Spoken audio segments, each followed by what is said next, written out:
Hello, welcome. So in this session, we're gonna learn how to do remote backtrace, which essentially means do the backtrace across different process and even across different machines in DDB.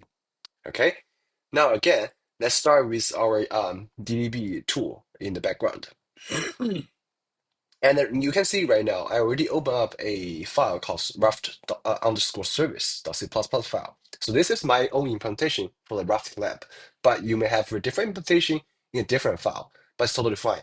So in this file, I implement the gRPC handler for doing the append entry RPCs and the request vote RPCs. And you can see at this line from 115, this is the function where I actually taking care of the request vote RPCs from other um, peers. Okay, so theoretically speaking, if we implement correctly, after we starting up the node application and they start to do the election, they one of them, at least one of them, should receive the request vote. Sorry, excuse me, at least one of them should receive the request vote RPC. So this should be triggered, right? Now, let's start the multi-node application again here. So by default, it's gonna be three nodes application running behind the scene, okay? So you can see all these three are attached right now. So right now, I can just click on this continue because you already see all these sessions are paused upon attach. So we have to continue to running. Now you can see the multi-node is correctly starting.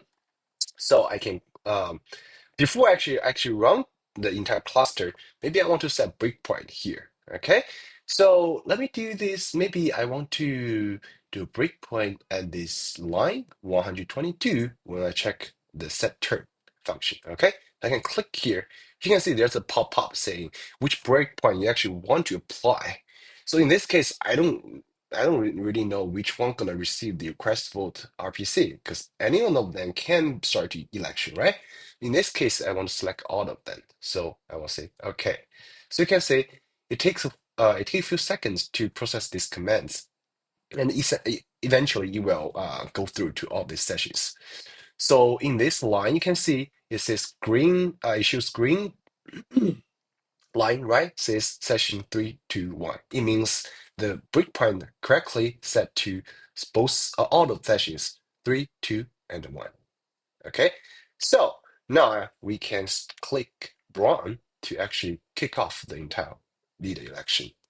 Okay, now you can see the breakpoint is hit in this node, right? And go back to this call stack. We cannot forget about the watch and the variables panel for now.